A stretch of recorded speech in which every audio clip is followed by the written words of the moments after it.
Olá, pessoal! Estamos aqui mais uma vez com esse nosso programa no canal de Formação Continuada e é um prazer recebê-los aqui, recebê-las, né? Hoje a gente tem um tema bastante interessante: patrimônio e memória escolar, inovações tecnológicas a partir do acervo científico.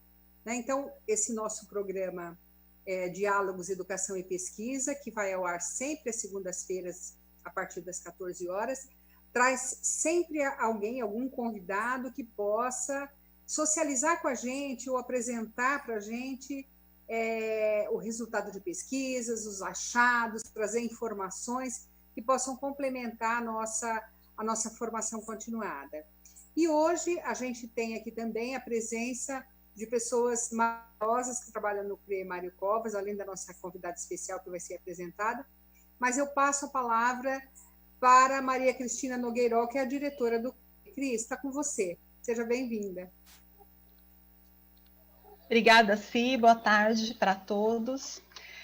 Como já é do conhecimento de algumas pessoas, o Centro de Referência em Educação Mário Covas, que está subordinado à Escola de Formação de Professores, é responsável pela pesquisa, divulgação e disponibilização de um conjunto documental em diferentes suportes, tanto de caráter técnico, histórico, quanto a produção institucional da Secretaria da Educação, todos eles de interesse à área da educação. E onde ficam localizados esse conjunto documental, e quando eu digo em diferentes suportes, porque a gente tem uma biblioteca de livros e DVDs, com temas e assuntos relacionados à área da educação, e a gente tem também o local de guarda do acervo histórico da antiga Escola Caetano de Campos. E o outro local onde a gente também tem esse acervo documental rico e de interesse da educação é no hot site do CRE Mário Covas. Bom, com relação à pesquisadora que a gente convidou hoje, ela é extremamente importante para o trabalho, inclusive, que a gente desenvolve no Centro de Referência Mário Covas, especificamente no Núcleo de Memória e Acervo Histórico. Tanto o trabalho da Kátia, que enriquece cada vez mais o trabalho que a gente desenvolve no Núcleo de Memória, quanto a pesquisa que ela vem desenvolvendo e apoiando o nosso trabalho, tem enriquecido cada vez mais o nosso acervo, a nossa pesquisa. A Paula, que também hoje está aqui convidada, ela é uma das integrantes do Núcleo de Memória, que chegou recentemente à equipe, né? Então, hoje vocês vão ter aí um bate-papo muito interessante do trabalho de pesquisa da Kátia, que é da PUC, que coordena um grupo de pesquisa de estudos de objetos científicos, inclusive, das escolas. Ela iniciou um trabalho na nossa escola, né, em 2 escolas recentemente, só que, infelizmente, por conta desse momento que estamos vivendo, do distanciamento, a pandemia, nós tivemos que dar uma paradinha, mas que em breve vai retornar com certeza. Então, vocês vão ver agora um bate-papo das 2 pesquisadoras, e eu acho que um ponto importante para a gente pensar, com tanta tecnologia, com tantos avanços, por que ainda é importante a gente discutir e se preocupar com a preservação da história das escolas e com a memória das escolas? Então, hoje a Kátia vai trazer aí, inclusive, alguns objetos que vocês vão se identificar, que está muito presente em muitas escolas nossas da rede, a importância da gente não perder essa pesquisa e a memória do patrimônio histórico escolar, tá? Então, eu vou deixar aí agora com vocês a Kátia e a Paula para fazer uma apresentação, e fiquem à vontade para fazer as perguntas. Se vocês tiverem interesse em desenvolver um trabalho mais aprofundado com relação à pesquisa histórica da escola de vocês, entre em contato conosco através do Núcleo de Memória, que a Paula vai passar no finalzinho o e-mail para vocês, tá? E aproveito também para convidá-los para conhecer o nosso acervo hoje, através de uma visita educativa à distância, virtual, mas que em breve vocês também poderão fazer essa visita presencialmente, tá bom? Kátia, obrigada pela presença e passo a palavra para você aí.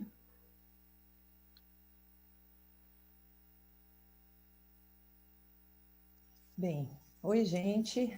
Olá, boa tarde a todos.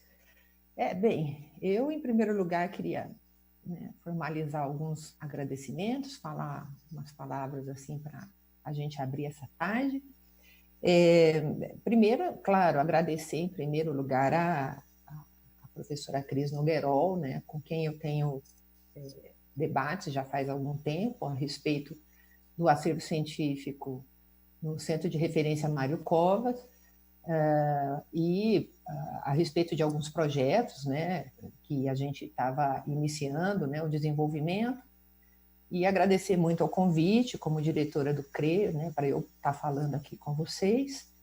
E, claro, né, muito agradecida também de estar aqui fazendo um debate com a minha colega, minha amiga de vida, a professora Paula Assis, né, que vai estar acompanhando aqui a nossa tarde. Dizer que, assim, em primeiro lugar, eu estou profundamente honrada com o convite, né? Para mim, como professora, pesquisadora, eu fui fazer um levantamento de dados, veja, né? Nós temos 65 mil servidores públicos da educação estadual paulista e que dão conta de 4 milhões de alunos, né? E, assim, os servidores da educação paulista, eles sozinhos educam 36% do total de matrículas no Brasil, né? Então, estar com vocês aqui é uma grande responsabilidade, me sinto profundamente honrada e tomara, então, que a gente tenha uma tarde bacana, né? E, no fim, dizer também que, muito embora eu tenha sido convidada, né, e acho que é importante marcar isso, a nossa tarde é uma apresentação, né, de um hall de discussões mesmo que nós temos no nosso grupo, a respeito de inovações tecnológicas, de objetos da escola, pensá-los historicamente. Mas eu devo dizer que, na verdade, tudo que a gente vai discutir hoje aqui é fruto do desenvolvimento de pesquisas científicas, né? Então, não se trata exatamente de achismo, isso aqui é um debate coletivo, eu com as minhas pesquisas, mas também com as pesquisas dos nossos orientandos e com as pesquisas de colegas, né, que eu tenho muito, muito reconhecimento, muito orgulho de trabalhar com eles. Claro que qualquer erro que eu diga aqui é problema meu, mas eu devo dizer que é um compartilhamento geral, né, coletivo de pesquisas na história da educação, que é o meu campo de atuação e com o qual eu trabalho e tenho muito orgulho de estar nele, né? Então, eu acho que para essas apresentações iniciais, é isso, agradeço muito, gente. Né? Paulinha, você abre alguma coisa aí? Só queria também agradecer, Kátia, a sua presença, né? Super importante você estar aqui e a gente discutir, né, o que... Discutir não, né? Esse bate-papo que a gente vai ter aqui hoje à tarde, né? Lembrando que, assim, a gente faz parte de um grupo, né, que tem se preocupado, né, há muito tempo já, né, com esses objetos que a gente tem dentro das escolas. Então, são muitas escolas, né, que possuem esses objetos. E o trabalho da Kátia, né, ele veio agregar muito a isso, né? Eu acho que a Kátia vai falar depois um pouquinho, né, sobre, né, a questão da gente fazer a localização dessas peças, né, e para a gente manter esse patrimônio dentro da rede, né, e as pessoas realmente dentro das escolas se identificarem, né, com essas com esses objetos que estão lá muitas vezes empoeiradinho no cantinho, né, mas é que de extrema importância para a gente refletir, como a Kátia disse, né, inclusive a questão das inovações tecnológicas que a gente tem na escola hoje, né? Então vamos lá, Kátia, toda sua. Eu queria pedir, por favor, então, que o pessoal inclua a apresentação e aí eu vou falando com vocês e vocês, por favor, tendo necessidade, querendo interromper, fiquem à vontade, tá certo? Então, vamos lá. Eu queria o primeiro slide, por gentileza.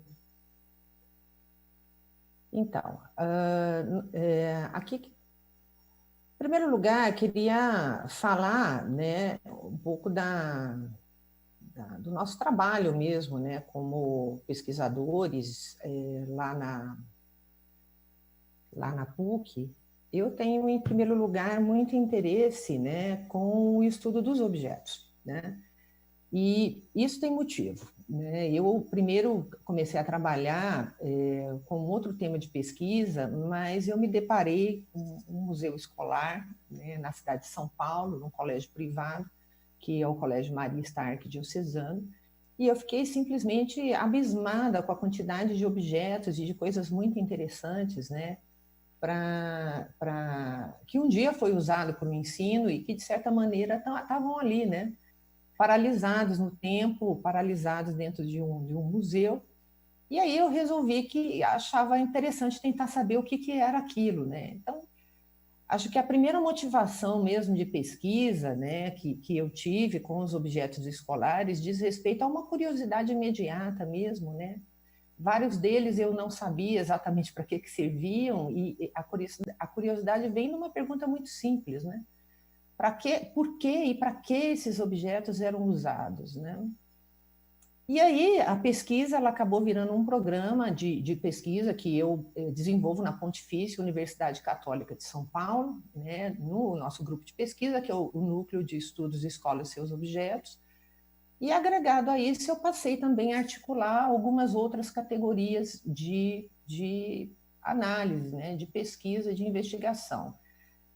Eu quis entender um pouco mais também, né, da aparição dessas peças, né, nas escolas, e imediatamente me interessei pela ideia do mercado pedagógico, né? A gente vai discutir um pouco isso, essa questão do mercado pedagógico, muito embora a gente veja muito atualmente, né, no presente, contemporâneo, a gente veja, né, muitas discussões a respeito dos processos de privatização do ensino público ou de questões relacionadas ao abastecimento das escolas, né, ou aos veículos, né, os meios pelos quais essas escolas são abastecidas e quais são as grandes inovações tecnológicas para o momento, né? Essa é uma discussão na história da educação que já tem um campo aberto, né? Na Itália, por exemplo, nós temos várias pesquisas que já se questionam sobre isso. No Brasil também, algumas delas eu vou, inclusive, apresentar para vocês, né?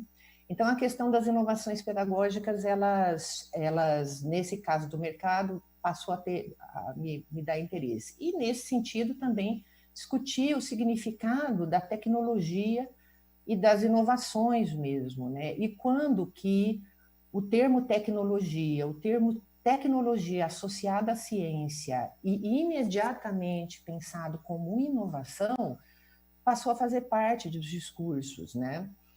Então, todas essas coisas, na verdade, estão amarradas, né? E eu não pretendo ficar falando passo a passo, na verdade, a nossa apresentação é uma coisa de fazer uma apresentação geral e ir discutindo isso aos poucos, né? E imediatamente, claro, né, para eu poder fazer isso, eu julgo que é impossível sem a gente se dar conta da necessidade da guarda dos objetos escolares e da salvaguarda, né?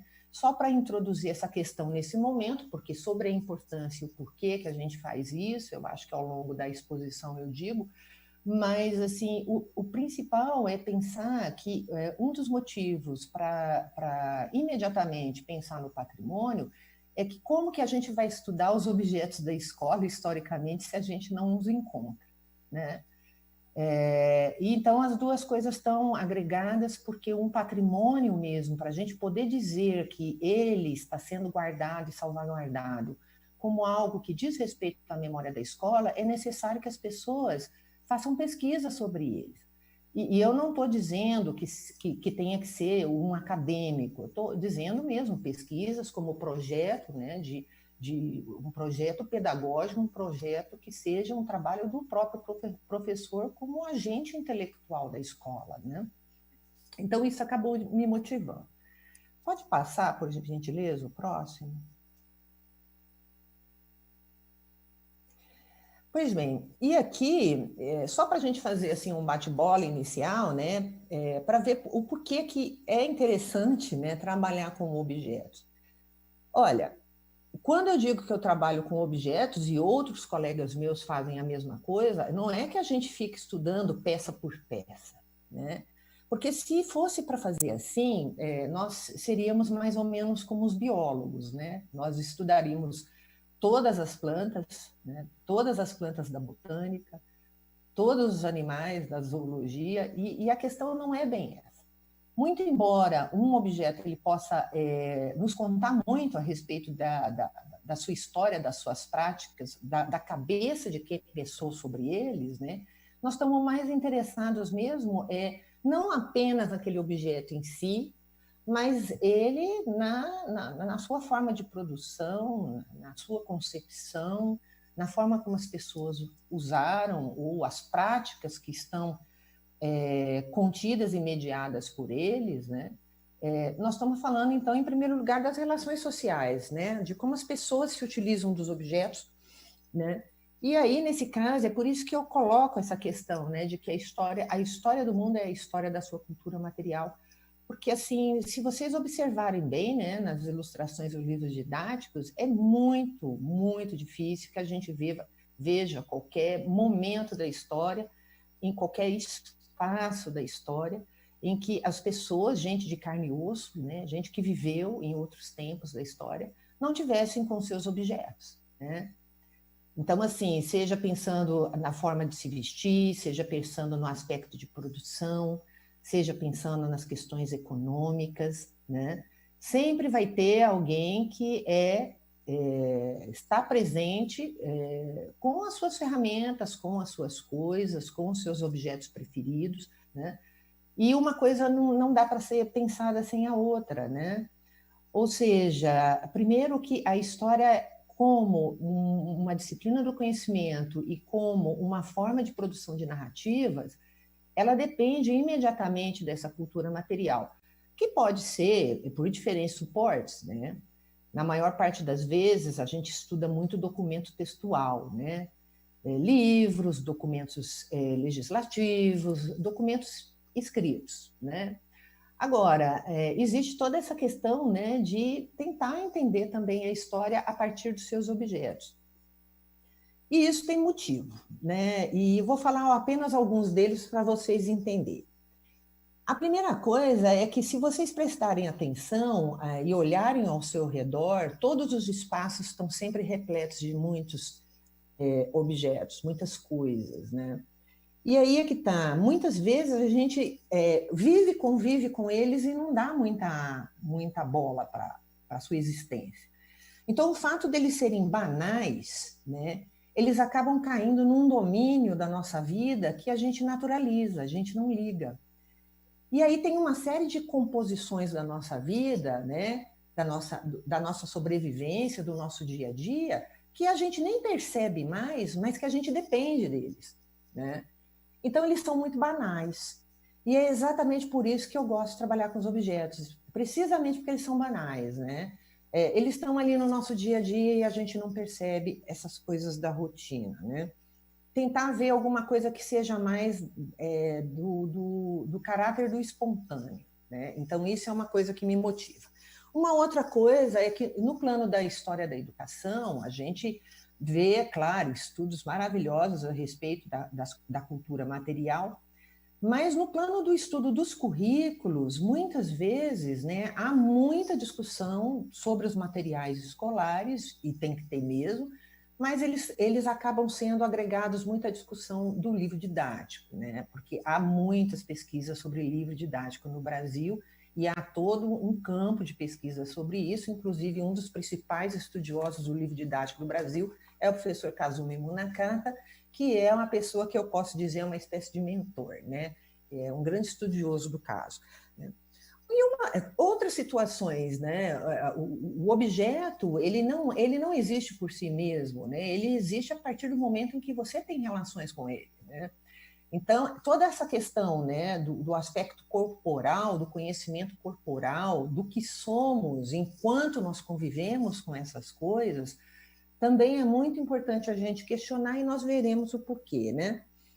E, claro, no mundo contemporâneo, uma das questões é porque, em grande medida, os objetos são mercadoria, né? E aí eu quero saber sobre o funcionamento da sociedade contemporânea no plano da educação, tentando entender a questão do consumo, de ideias de privatização e da ideia de design, produção e circulação deles, né? Podemos seguir, por favor, o próximo slide? Veja, aí é que está. Então, agora vale a pena eu apresentar esses dois projetos. Um deles, o primeiro, foi o projeto que nós desenvolvemos até 2018, que foi o inventário do acervo de física do Colégio Marista Arquidiocesano. Ele terminou, ele foi financiado pelo CNPq, e ali tem um linkzinho, né? Por favor, se puderem clicar para a gente ver.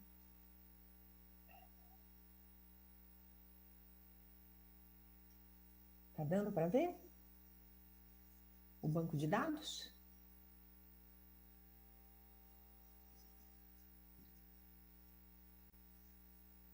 Pois bem, aí entrou. Veja, né? Esse é o banco de dados que nós organizamos e o link está à disposição de todos, porque a gente, então, organizou, classificou, fez informações, pesquisou os objetos, né? Criamos uma localização para ele no Museu do Colégio e nós catalogamos, então, 824 objetos para o ensino de física, né? E nesse caso a gente tem uma série, né, de circunstâncias. Se vocês clicarem ali, vocês entram clicarem lá, por exemplo, locomotiva, aparece, né, quais são as peças à disposição e toda uma série de informações sobre a peça em questão. Então, ali está, olha, mostrando para vocês, né, todas as peças que dizem respeito, então, à troca de energias, mas a máquina a vapor, mas um dos elementos é a locomotiva e daqui a pouco eu falo um pouquinho sobre ela, né? E aí, feito isso, o segundo projeto, que também está lá no slide apresentado, que foi um projeto que eu separei em 3 partes e que foi apresentado ao Centro de Referência Mário Covas, né? É claro que existem uma série de outros pesquisadores, inclusive colegas meus. Eu quero destacar, inclusive, o nome do professor Reginaldo Meloni, que é professor da Unifesp, que já faz um trabalho muito bacana a respeito das peças, né, da Escola Normal Caetano de Campos, e que estão localizadas ali no CRE, no acervo do CRE Mário Covas, né? E há pouco tempo ele lançou um artigo científico sobre os materiais, né, de ciências naturais da Escola Caetano de Campos, com uma outra professora que tem um trabalho lindo, que é a professora Uiara Alcântara. Então, assim, várias pessoas trabalham com esse acervo, e eu poderia citar pelo menos mais uns 10 trabalhos sobre isso. Mas o fato é que a nossa parceria, nesse caso, diz respeito à localização dos acervos científicos em algumas escolas, as primeiras escolas, grupos escolares e o acervo, talvez, do Ginásio do Estado, etc., que a gente está à procura na cidade de São Paulo, né? É um projeto de geolocalização para ver o que nós temos ainda sobre os acervos científicos, né, utilizados para o ensino das ciências até a década de 30. Né? O projeto ele já estava sendo iniciado, o nosso grupo de pesquisa já tinha conversado com uma parte dos diretores das escolas que foram elencadas, né, para o trabalho, mas, infelizmente, então, nós entramos na pandemia e, claro, né, por motivos óbvios, o projeto teve que ser paralisado. Mas estamos aí, estamos na sequência e, nesse caso, esse projeto está sendo financiado pela própria Pontifícia Católica. Né? O próximo, por favor.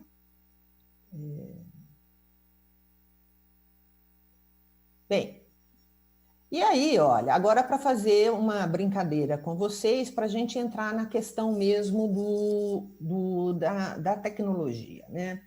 Veja, isso aqui é um objeto, né, para exemplificar o que eu estava dizendo para vocês no início, né? Uma vez eu fiz um trabalho com alguns colegas pesquisadores na Universidade Federal de Minas Gerais e eu apresentei esse objeto, né?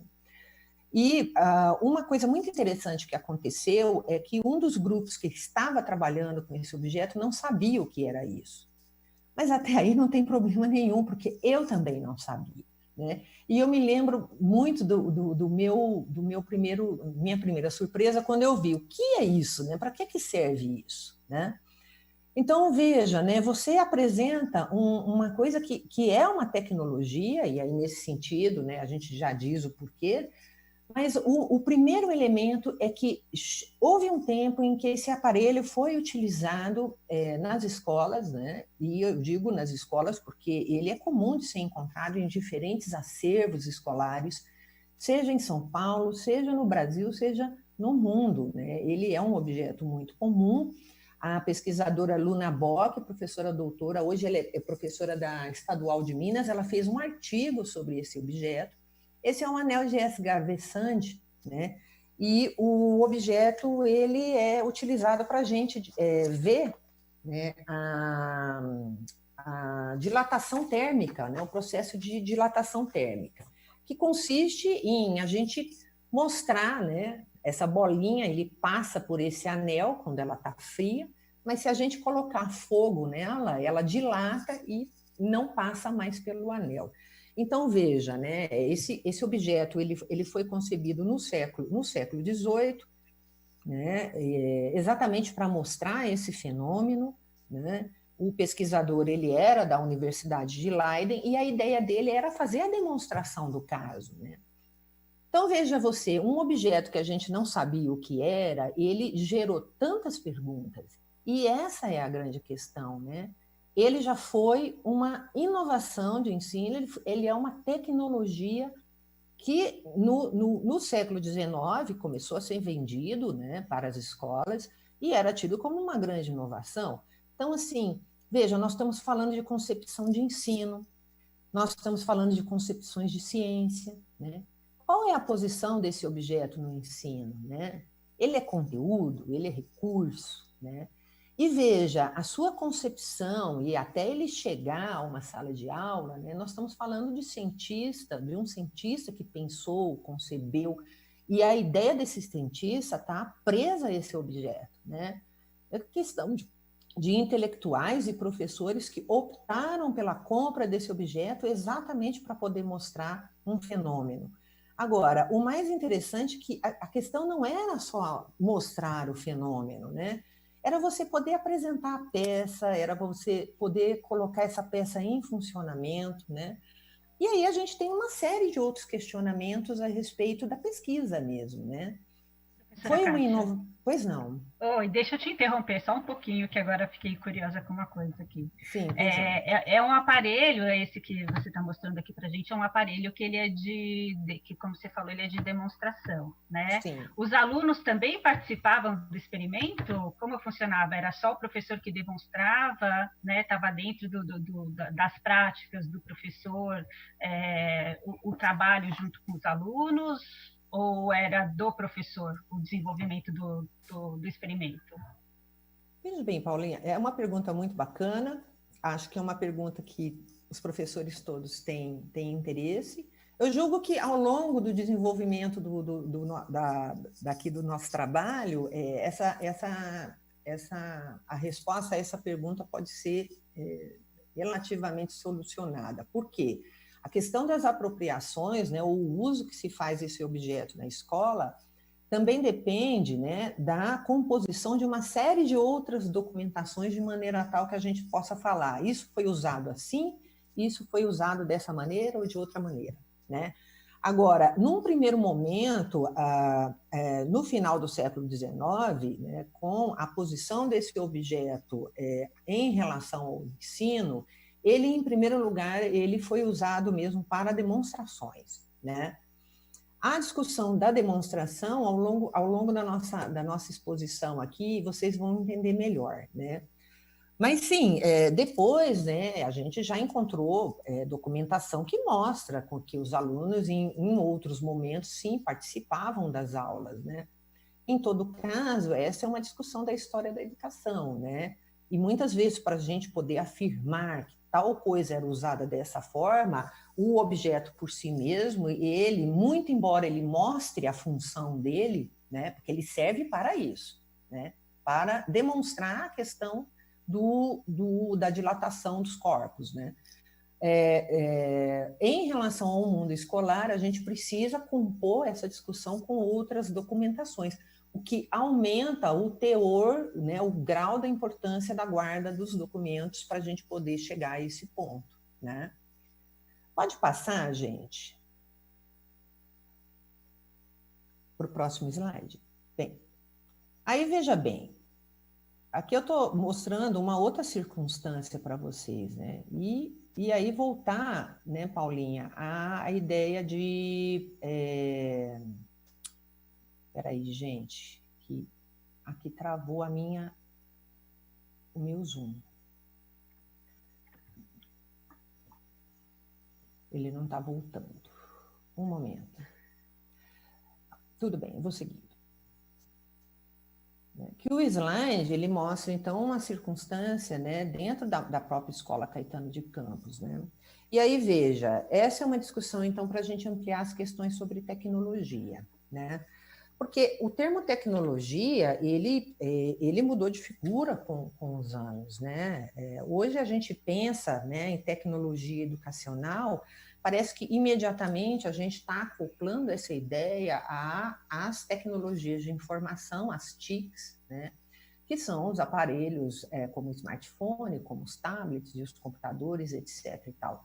Quer dizer, a própria informação e o controle da informação e a forma de gerenciamento dessa informação parece um conhecimento inovador e que existe extrema necessidade da gente entender e dominar esse elemento exatamente porque isso parece o imaginário do futuro no presente, né?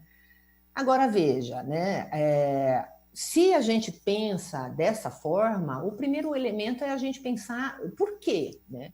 De onde que vêm os discursos, de onde que vêm as ideias, quem são os agentes, as instituições, né? E não se trata só de um poder do Estado ou poder do governo de implementar ou colocar isso na pauta da educação, mas de onde vêm os discursos para dizer que as TICs, elas são as grandes inovações, né?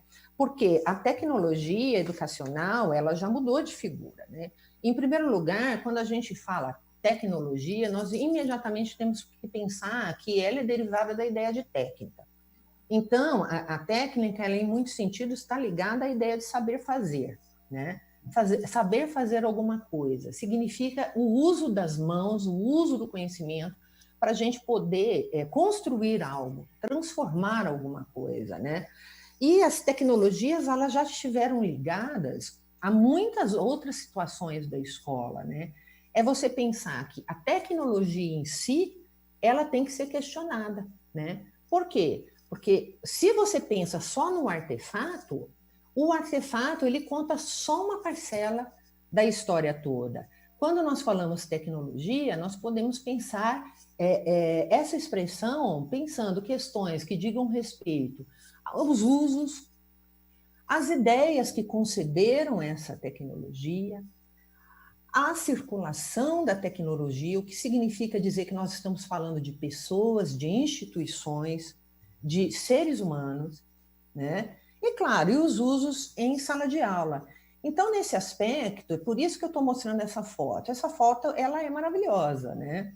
Ela é conhecida, né, de nós, pesquisadores da história da educação. Ela mostra, então, um curso de trabalhos manuais para as meninas no primário da escola normal. E veja, né, num primeiro momento, você, de cara, percebe o seguinte: tem algo nessa foto que eu já reconheço. Isso é uma sala de aula, isso é uma sala de aula com crianças dentro e estão trabalhando.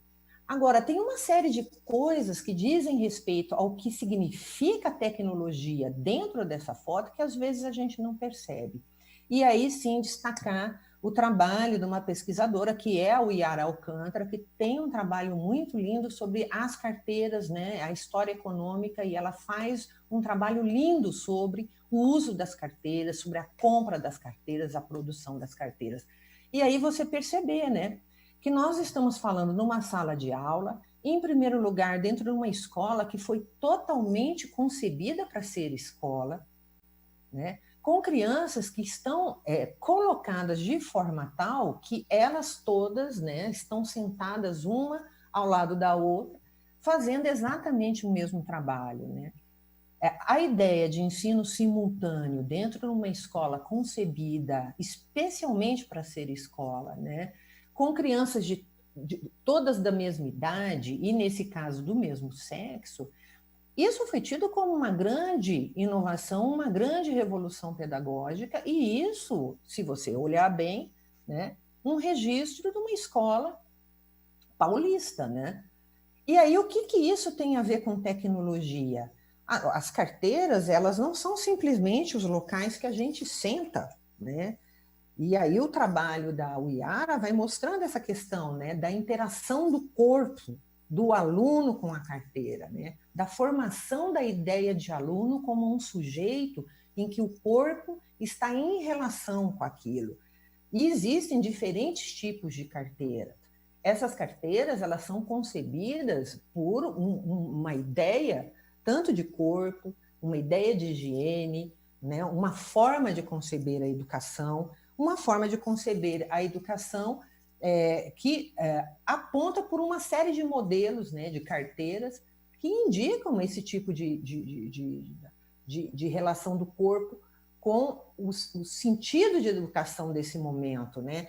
E lembrando a vocês que se a gente pensa a ideia de tecnologia dessa maneira ampliada, em que nós temos que pensar nos produtores, nas ideias que vêm por dentro do objeto, né? No poder de circulação dos discursos que dizem essa é a melhor forma de ensinar, e o objeto em si, quando você faz essas associações, você tem uma ideia ampliada de tecnologia, correto? Sim, a carteira é uma tecnologia inovadora, né? E mais um outro elemento que a foto não está mostrando, mas vocês sabem muito bem que isso existe. O fato que de frente a essas crianças tem uma lousa, né? A lousa também, nesse sentido, ela tem que ser entendida como uma tecnologia da escola, porque hoje parece muito simples que a gente use lousas, né? Use o quadro negro com giz. Mas não, no final do século XIX, a posição da lousa diante de um grupo de alunos para que todos tenham aquele conhecimento simultâneo é uma grande inovação, né? Vou pedir para passar o próximo slide, por favor.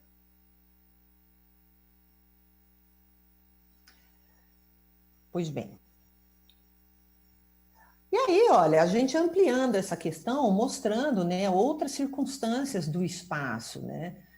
E aí, vê que como, né, esses objetos, eles dizem respeito a formas, né, da gente, num determinado período, né, a partir, né, das prerrogativas e valores de uma determinada cultura, como que a gente concebe salas de aulas e espaços de salas de aula, né?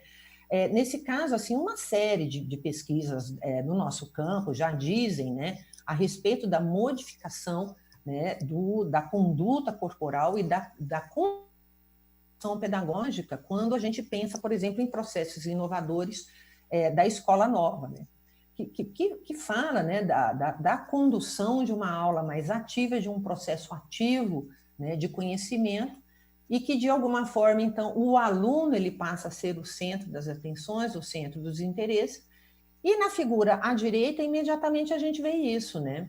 A gente vê claramente como isso modifica totalmente, né, a circunstância da concepção de educação da escola e dos alunos, né? Nesse caso, tem vários estudos sobre isso. Agora, eu trouxe para vocês, por exemplo, né, uma sala de aula dita inovadora no século XXI, né? Abaixo a gente vê uma sala que ela é uma sala múltipla, multiuso para descanso, para trabalhos com projetos, para trabalhos interativos com TICs, da Universidade do Arizona, né? Mas veja, a concepção desse tipo de sala de aula, ela também tem muito a ver com outros espaços, como, por exemplo, a sala de descanso do Google, né? Que tem essa coisa da interação de vários espaços para que o aluno, os professores, eles possam ter muitas áreas de conhecimento. São ditos espaços inovadores com tecnologias híbridas, né? Todo mundo sabe do que eu estou falando, Mas o que eu estou dizendo para vocês é para pensar o seguinte: tudo isso está repleto de tecnologia. Só que no século XIX, a sala que eu mostrei agora há pouco, ela também era inovadora. Então, a gente tem que também entender que muito do que se diz sobre a escola, nós temos que ter essa percepção a partir do próprio tempo, né? Porque senão a gente sempre vai ter a ideia de que a escola é um evolutivo crescendo e que as últimas concepções são sempre melhores que as primeiras. O que, de certa maneira, nos faz pensar que tem algo errado, então, na nossa concepção de tempo. Porque, olha, aquela classe que ainda tem lousa, ela permanece entre nós também, né? E aí um questionamento, isso significa que nós sempre vamos imprimir o novo, nós sempre seremos pessoas de inovação, ou a gente tem que começar a ter um olhar um pouco mais sutil para ver que diferentes tempos convivem dentro de uma escola com diferentes espaços inovadores e de diferentes tempos, né? Para poder enriquecer um pouco mais a nossa percepção histórica e a nossa posição. E a gente vai ver por que isso daqui a pouco. Posso passar mais um slide, por favor? E aí, olha, por exemplo, um museu escolar, né? Um museu escolar, ele foi um empreendimento, né? Também já foi estudado por várias pessoas. Eu destaco a dissertação da Gabriela Petri, que foi orientada pela professora Vera Gaspar, da UDESC, que tem um trabalho maravilhoso sobre cultura material, né, há mais de 20 anos, e o trabalho da minha orientanda, a Camila Marque da Silva, que estudou os museus escolares do estado de São Paulo, né? Foi um empreendimento inovador para o ensino de ciências, de história natural, em que as escolas elas tinham, né, e estimulavam os professores a montar os seus gabinetes, ou a partir de peças que eram adquiridas de empresas, ou por eles mesmos, né? Porque a concepção de ensino, nesse momento, é motivada por um método de ensino que, à época, era conhecido como método intuitivo, né? Então, a gente precisava do uso desses objetos para que o aluno ele tivesse o conhecimento a partir deles ou na relação com eles, né? E aí, Kátia, pois não, oi, diga. Desculpa interromper de novo. Não, tudo bem. Sobre o método intuitivo, né? Então a gente, né, quando a gente trabalha com esses objetos, né, que estão presentes na escola, a gente sabe que eles estão ali na escola muito por conta desse método, do método intuitivo, né, que já foi desenvolvido lá no século XIX, né, e esses materiais e esse método permaneceu na escola aí por um bom tempo. Você pode falar para a gente um pouquinho mais sobre o método intuitivo, para a gente entender melhor exatamente o que é? Pois bem, olha, a história é longa, né?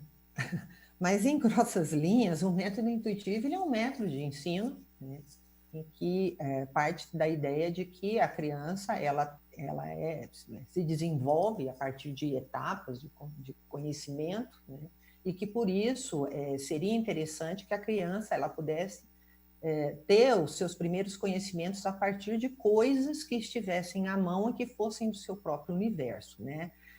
Da clássica ideia de que das coisas, né, do imediato e das coisas, a gente busca um conhecimento que vem pela intuição e depois, progressivamente, aumenta esse conhecimento a partir da inferência, da pergunta e do questionamento a partir desse objeto, né? Então, a gente ouve a ideia de que vai do concreto ao abstrato, né? O método intuitivo, ele estimulava muito, né, o conhecimento por meio das coisas, né?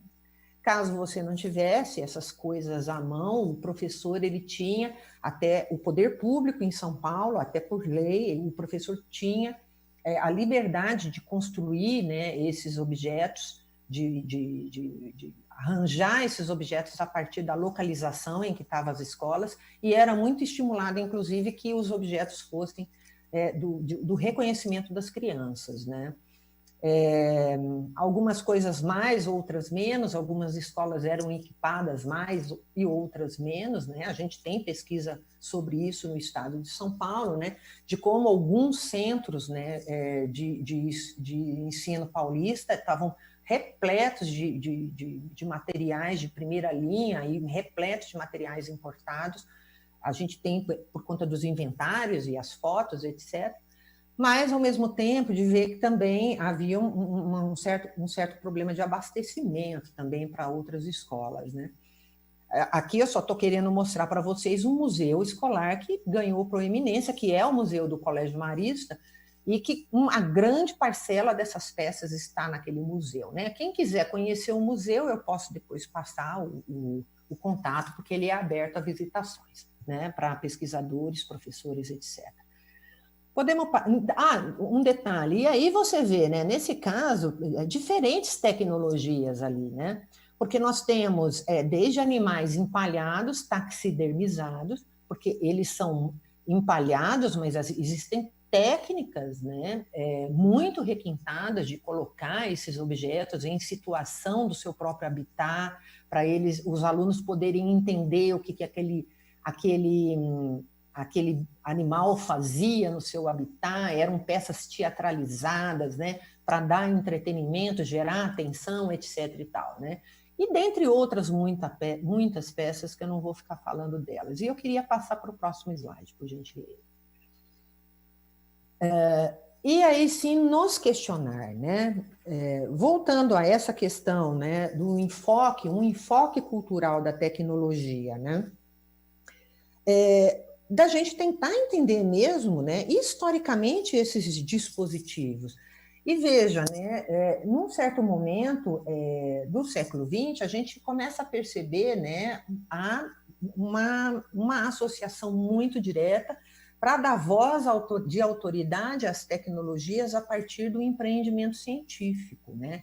Tanto é que, quando a gente fala o termo ciência e tecnologia, parece que essas duas coisas elas não conseguem conviver umas com as outras, o que de fato é verdade, até porque, né, muito do que se faz na ciência diz respeito à ciência produzida dos cientistas com os seus objetos, né, e de todo o pensamento que está embutido no objeto como forma, né, intelectual do cientista de conduzir as suas coisas, né, as suas perguntas, etc. e tal. E aí a gente vê, né? Veja, neste momento a gente consegue reconhecer, essa é a escola, o Colégio Prudente de Moraes, dizendo que está aplicando o ensino híbrido, que é este ensino, então, que depende, né, da relação dos conhecimentos que são gerados de maneira informacional por meio da web, muitas vezes são conhecimentos colaborativos, né?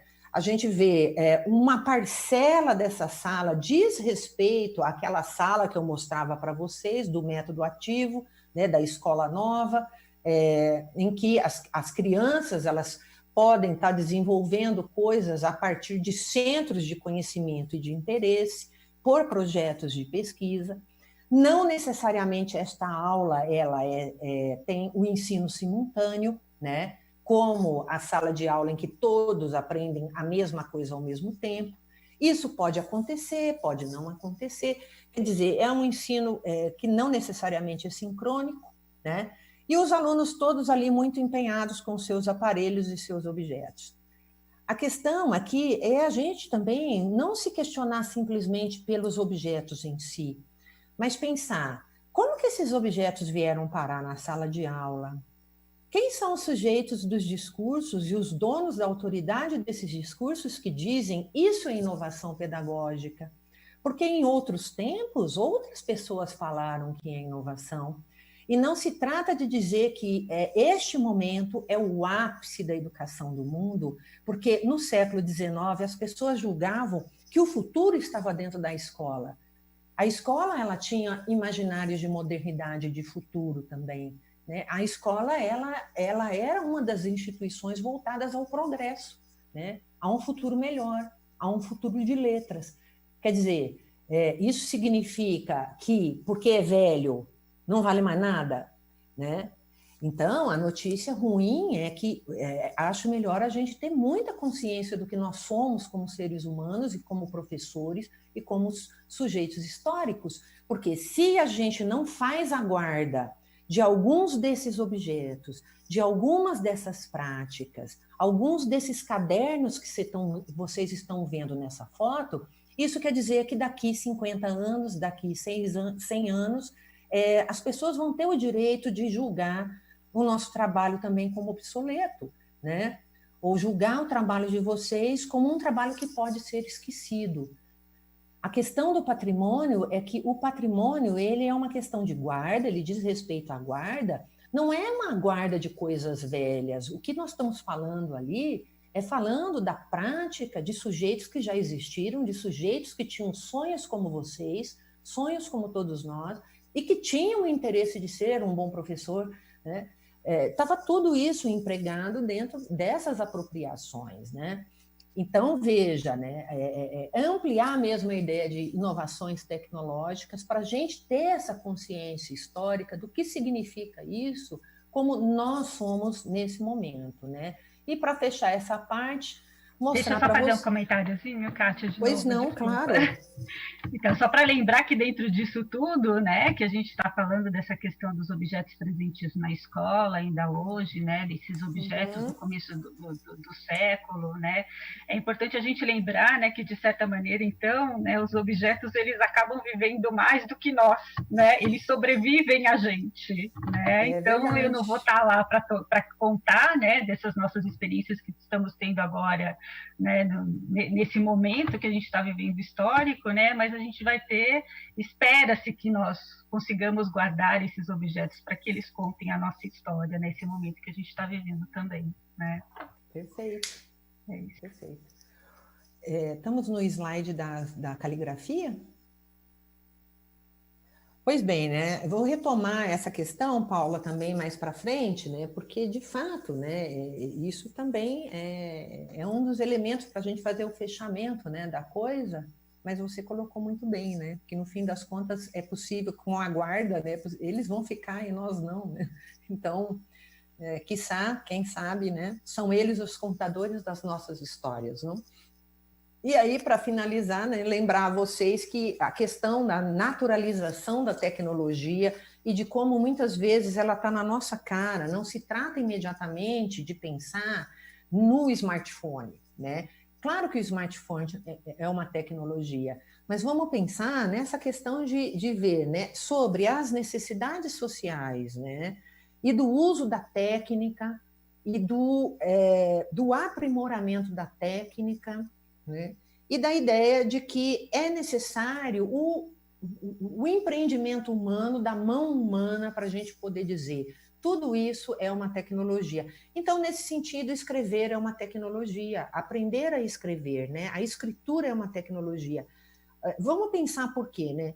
Primeiro, porque existe uma composição de ações, né? Nós estamos falando de um condicionamento técnico, né, compositivo, do ensino da mão, né? Do ensino fino da mão, né? De um certo movimento de empunhadura e de controle de sentido, né? Antes eu estava falando das carteiras e agora estou falando das mãos, né? E imaginar que ao longo da história do mundo a gente já escreveu em argila, já escrevemos em couro, já escrevemos em pergaminho, em papiro, em papel. Agora nós escrevemos, né, também, né, pela memória do computador, nós temos a escrita pelo braille. Quer dizer, tudo isso tem um elemento técnico embutido, né, e tem um resultado que está, então, preso a esse suporte. Ou seja, a escritura, de certa maneira, ela também é, né, um elemento da memória, porque ela faz guarda desses conhecimentos. Agora, vamos pensar o que significava, né, ensinar as crianças a escrever com pena, né? E tentar escrever bem e escrever, né, formalmente, né? Nada muito simples, porque se hoje em dia a gente pega uma pena e vai escrever, vocês vão entender, borra, né, derrama aquela tinta, né?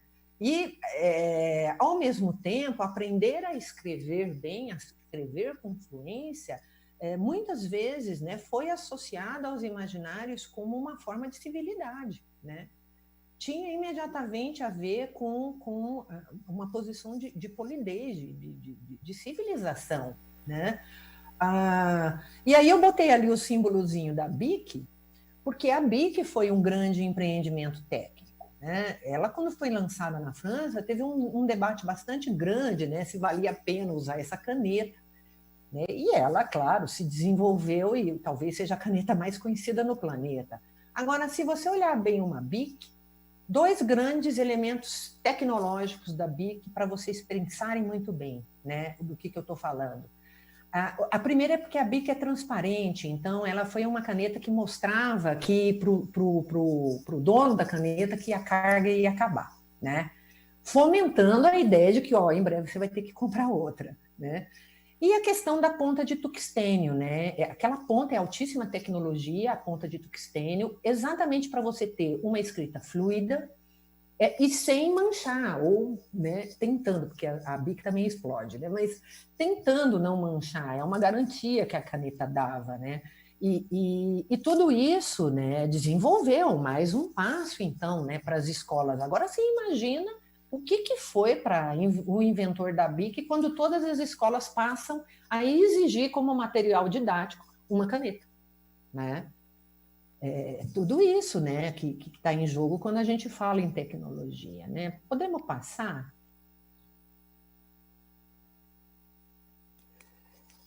E aí, sim, né, uma coisa que a gente estava conversando, né, Paulinha, a respeito dos objetos do acervo, né?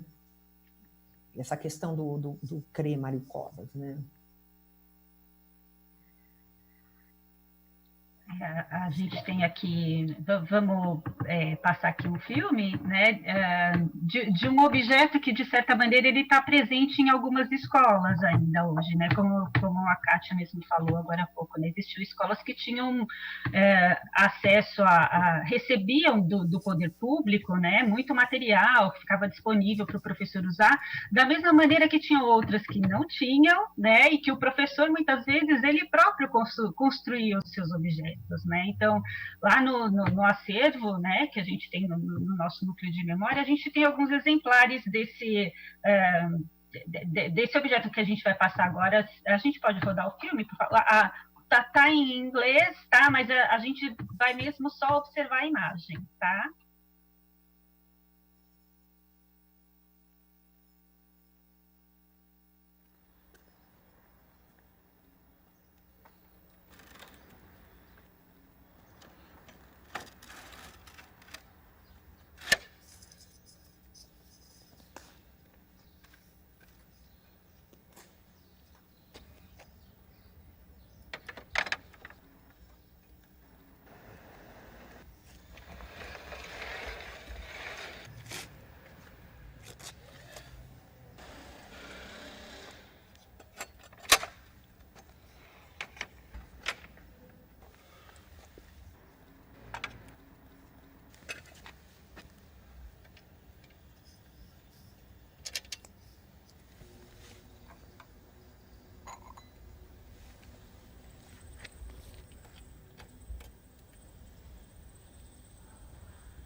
Pois bem.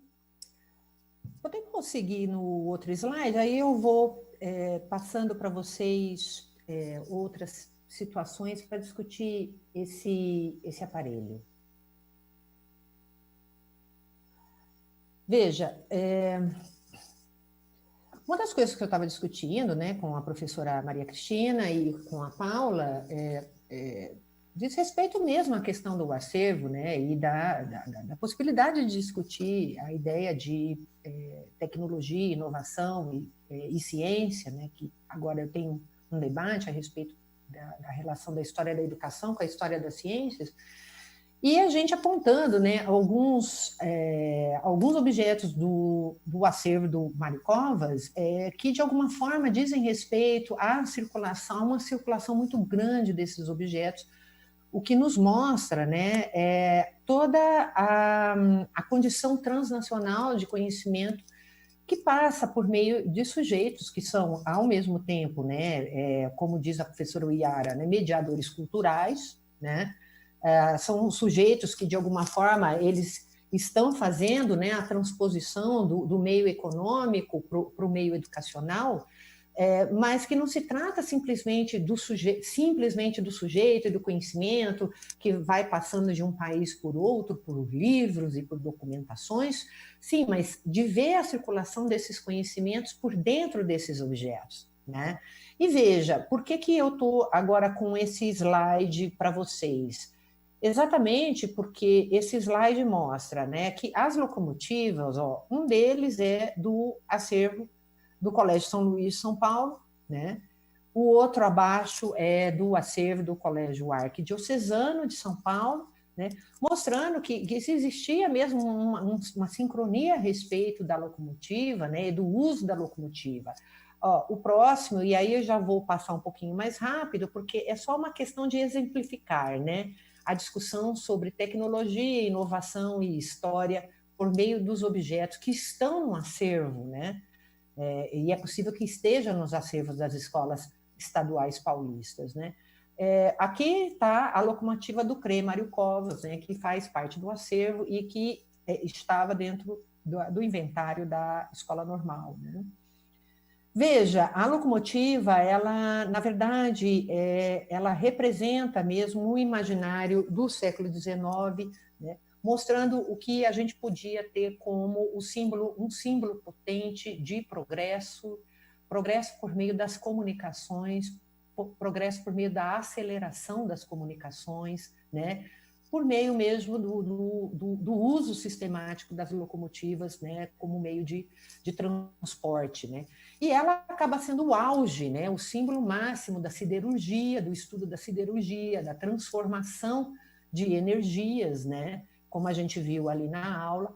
E como vocês puderam ver ali pelo vídeo, num primeiro momento, a questão é que a compra desses objetos, para a função do objeto era para fazer aquilo, né?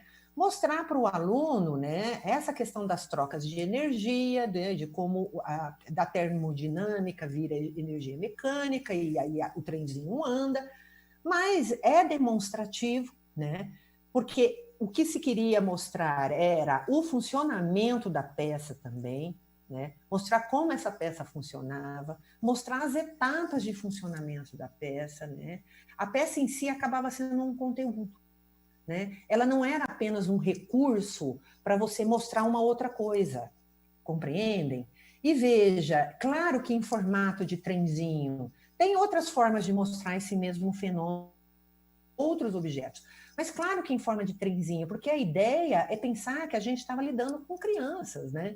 Então, assim, ele vem nesse formato lúdico, ele quer chamar a atenção das crianças e quer mostrar na forma de entretenimento.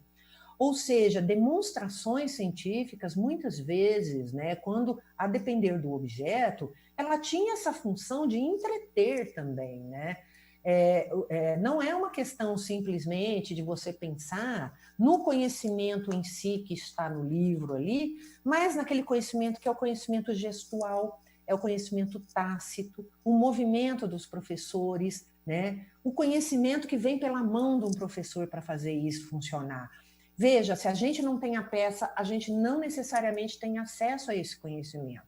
Porque ver essa peça por ilustração não faz com que a gente possa interagir com ela para compreendê-la nessa complexidade do que significa a técnica, né? Pode passar o próximo, né? E aí, vamos acompanhar. Isso acabou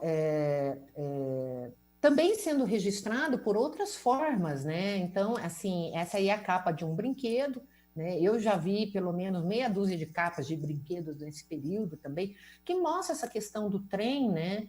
Da montagem de trem, da locomotiva, e da locomotiva como um artefato que está imediatamente ligado à constituição da identidade masculina, né? Naquele período era muito difícil a gente encontrar, muito difícil, talvez não tenha, na verdade, né? A relação, né, da locomotiva com o universo feminino, né? Essa questão da máquina, da dureza, da ciência, estava muito apegada à condição dos meninos, né? O próximo, por favor. E aí, para trazer para vocês, né, um exemplo, né, de como isso aparecia em um livro didático que eu encontrei na Espanha, mas a gente vê locomotivas em diferentes livros didáticos, né? E também a questão da evolução e da progressão, né? Assim, da gente ver os materiais, né, que também são utilizados para mostrar o funcionamento de uma locomotiva. Então, à direita a gente tem um quadro parietal, falando da mina de hulha, de onde se tira a hulha, né? Quem é que tira a hulha? E a hulha é o combustível usado na locomotiva, né? E aí, como você vê na iconografia, a locomotiva passando ali velozmente em cima de uma ponte, né? E embaixo ali o mocinho ali no carrinho de boi, né? Fazendo essa interface do antigo e do velho, do progresso e do antigo, né? E como um elemento a ser estudado. Vamos passar mais um? Outro objeto também, um outro objeto que a gente encontra em vários acervos no mundo, em vários museus escolares, né? Esse é um modelo atômico de corpo inteiro, é um modelo de papel machê. Este modelo foi produzido e vendido pela Maison de Rolle, que é uma grande casa comercial, vendeu muitos objetos para o estado de São Paulo, né? A gente vê ali um exemplar, ó, na foto da Escola Normal, e esse aqui é o modelo da Escola Normal numa outra exposição mais contemporânea, né? E é aquela questão, né? O estudo da anatomia, a gente tornar o estudo do corpo uma coisa pública, a gente poder ver o corpo humano de uma forma interessantíssima. Pode passar o próximo, né? E a gente vai ver outras fotos dele. Ô, Kátia, deixa eu só fazer um comentário sobre essas peças, né, que de corpo humano ou de esqueleto, né, que tem, a gente tem, essas de corpo humano hoje em dia elas já são mais difíceis de serem encontradas, né, mas o esqueleto, né, algumas vezes ele está mais presente. E ele é tão, né, ele acaba se tornando tão significativo dentro da escola que os alunos adotam eles, né? Então, geralmente, eles têm nomes, eles não são simples objetos, né? Eles são tratados carinhosamente, né? Isso. O que a gente tem, por exemplo, no nosso acervo, a gente chama ele de Emílio, né? E a gente sabe de outros nomes por aí, né? Pierre, né? Então, cada escola acaba dando um nome afetivo, né? A afetividade aparece em relação ao objeto. Isso, né? Isso.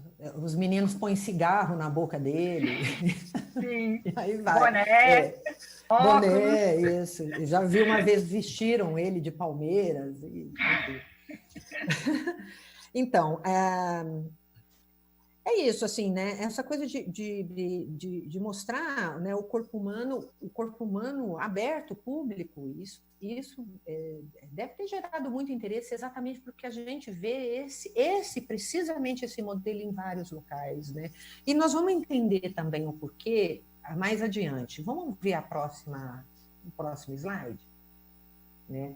Veja, esse aí já é a foto do Museu Pedagógico José Pedro Varela, da cidade de Montevidéu, no Uruguai. Um dia, se vocês forem para Montevidéu, quem já foi a Montevidéu tem que visitar esse museu, ele é muito bacana, né? Aí tá também para mostrar para vocês que tem o mesmo exemplar, né, em Montevidéu.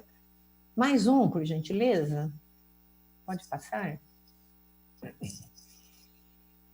E aqui, outros 3, né? Um é o exemplar do Marista Arquidiocesano, o outro é o exemplar do Marista Glória, e o terceiro, um exemplar que foi encontrado no Ginásio Secundário do Paraná, né?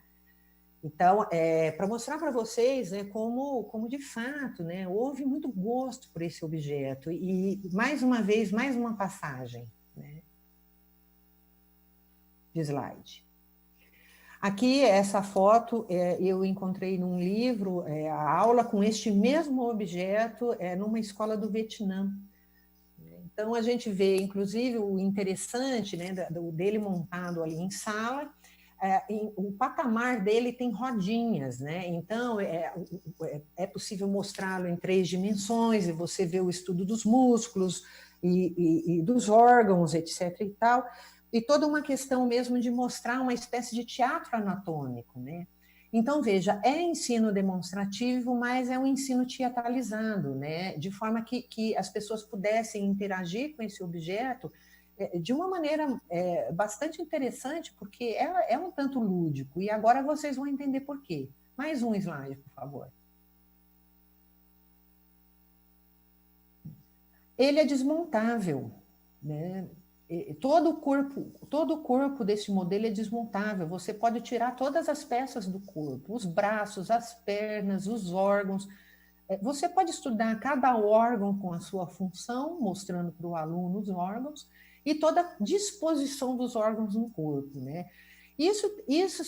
A gente vê que o objeto ele conta as formas de fazer, né, de uma possível aula com ele, e as formas do não fazer também. Eu vou contar por quê, porque eu bati essa foto que todos vocês estão vendo aí embaixo, tirei todos os órgãos do corpo no caso do Marista Glória, o nome dele é José, né?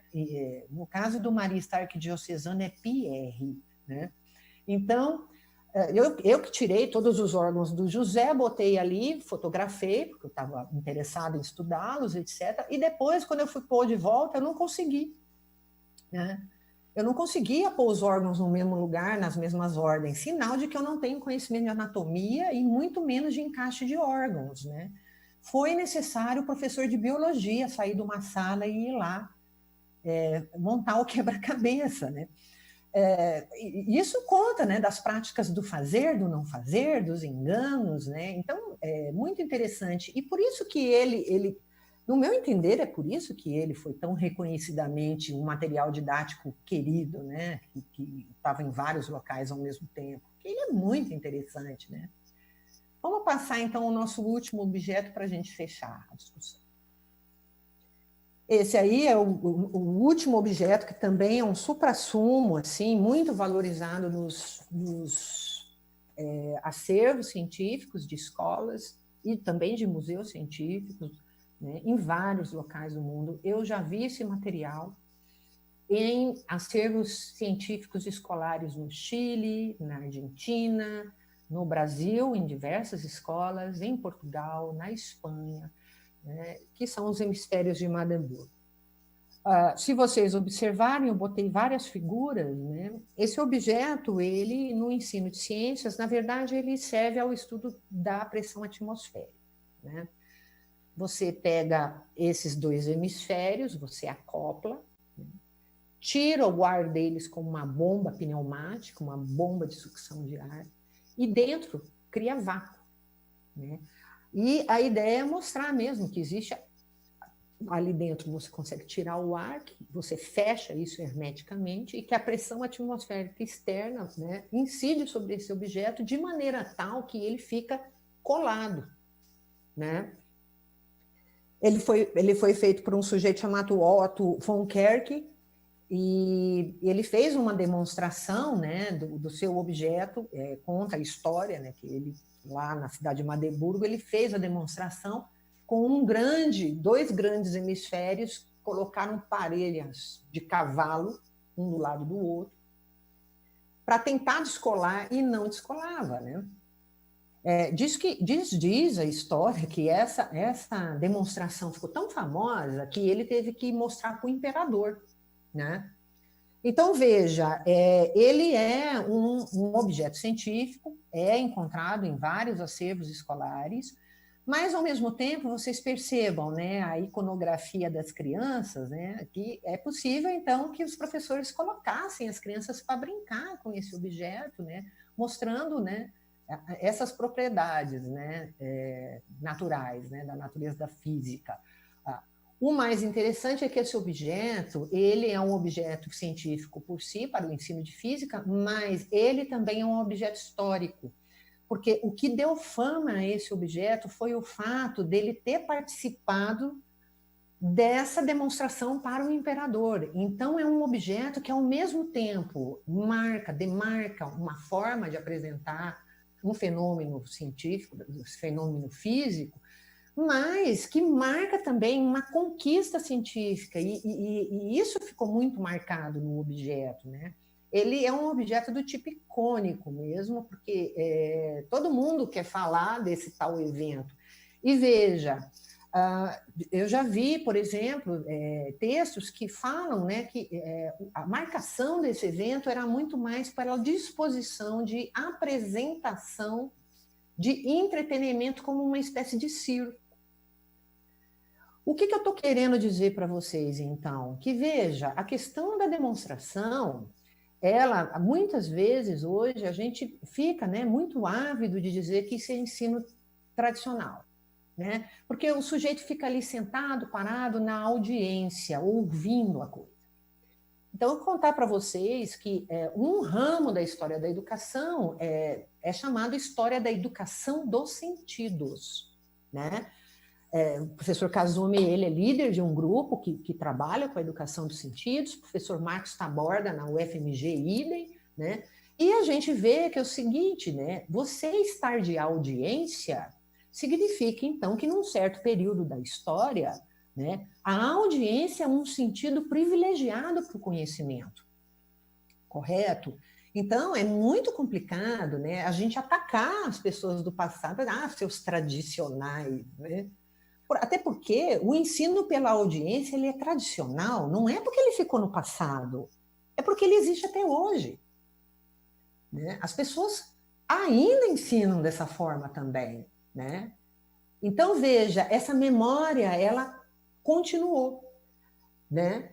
E a questão do entretenimento, era um ensino que gostava, sim, um ensino de ciência que gostava de entreter as pessoas com coisas interessantes, com coisas lúdicas, né? Então, assim, veja, né, Paulinha, claro, julgo que na contemporaneidade, a gente falar que a ação do aluno é essencial para o conhecimento, eu não tenho dúvida, eu acho que a experiência é a melhor forma mesmo do trato do conhecimento, nós somos sujeitos de experiência, né? Então, as mãos trabalhando com o cérebro, tudo a ver como forma de conhecimento. Mas eu também acho um tanto difícil, né? E aí não vou concordar, né, com as modernidades absolutas, no sentido de condenar, né, as formas ditas do passado, do tradição, como se a tradição fosse a pior coisa desse mundo, né? Primeiro, para a gente ter respeito mesmo pela própria posição da história, né? Nós não podemos ser anacrônicos, mas de saber que é por meio desse jogo, né, que travou a conexão da professora Kátia, tá? Primeiro eu queria agradecer, né, a Kátia, acho que a Kátia caiu, né, mas eu só queria comentar que o pessoal aqui no nosso aplicativo tem bastante elogio por aqui, tá? E o pessoal está elogiando bastante o trabalho, né? Eu caí? Caiu? Voltou? Acho que eu caí. Agora você voltou. Bem, veja, esse professor do slide, eu não estou vendo o slide. Isso. Próximo? Pode passar o próximo.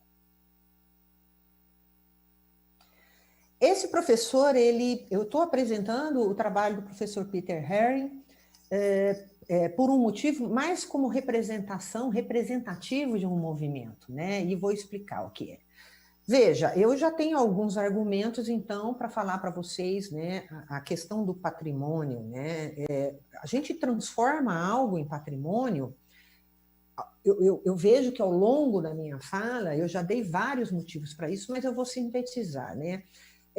Veja, no plano da pesquisa, e estou falando para quem quer fazer pesquisa, não interessa se é acadêmico ou não, né? O objeto, ele é um objeto informador, né? Ele traz para a gente uma história contida nele, que é uma história de base antropológica.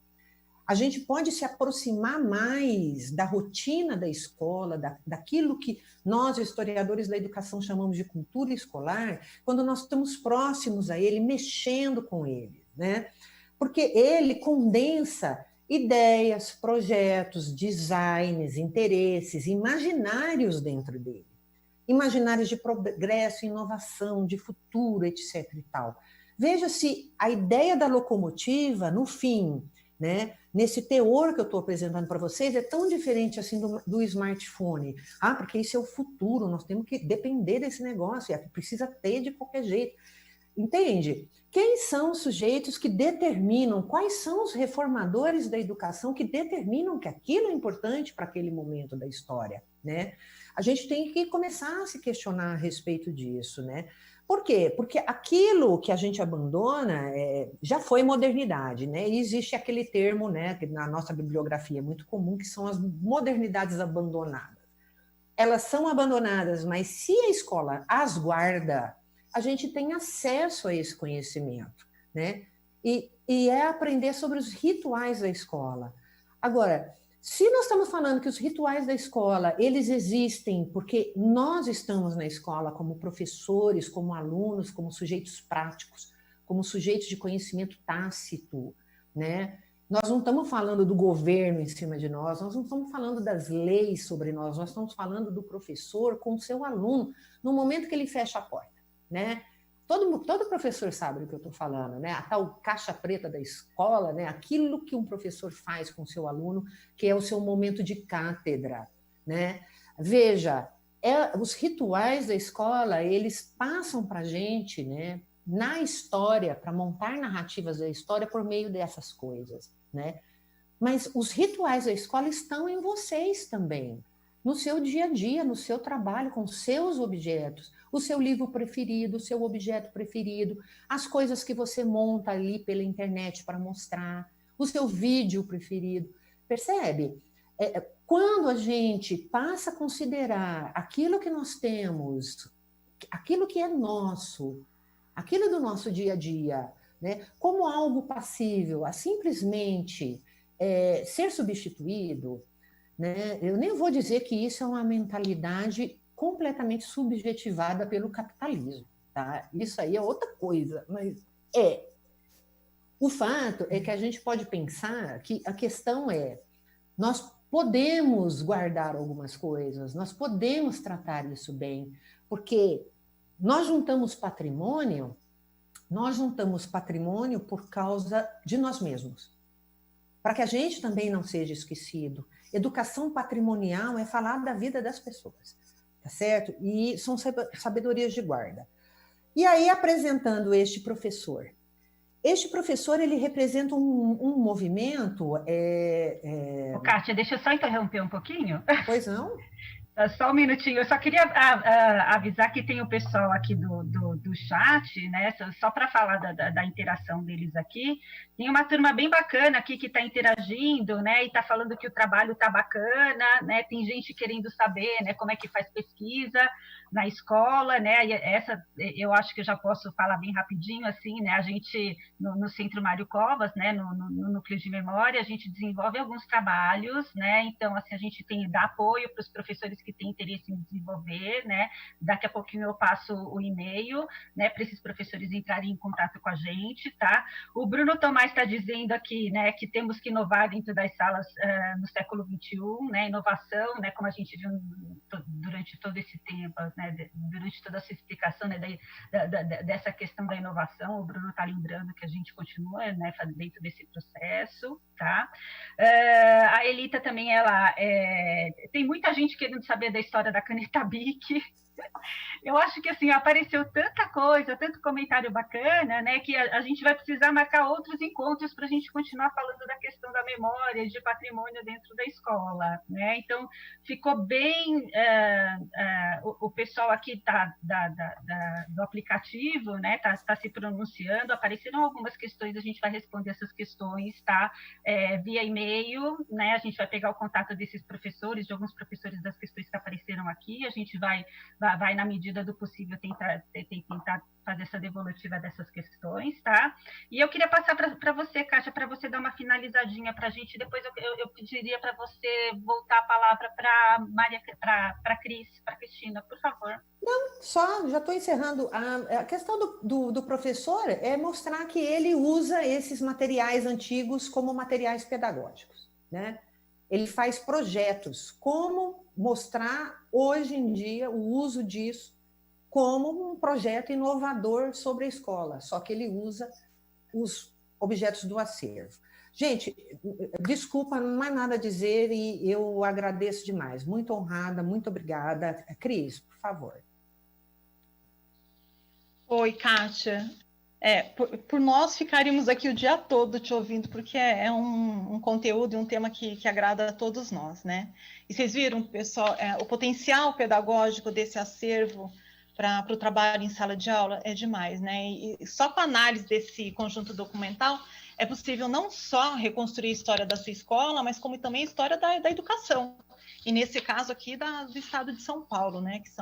Que é o acervo referente às escolas aqui do estado. Bom, então queria agradecer. Hoje nós estivemos aqui com a professora Kátia, né?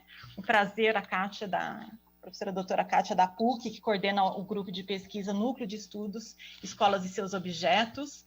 E eu queria dizer que essa é a primeira pesquisa que a gente está trazendo aqui para um debate, antes de muitas outras que nós vamos trazer também. Tá? Então, em breve, vocês receberão notícia de outros pesquisadores falando também sobre a pesquisa em patrimônio e memória escolar. Tá? Só para encerrar, então, eu queria pedir para que vocês conversem com os diretores da escola de vocês. Não esqueçam que o Prêmio Gestão Escolar está encerrando. Dia 15 é o último dia para inscrição. Não percam a inscrição, tá? Queremos ver a escola de vocês aí participando do PREGE. Esperamos contar com vocês também nos próximos encontros para discutir a preservação do patrimônio e memória escolar. Obrigada a todos pela participação e até breve. Obrigada, Kátia. Obrigada, Paula.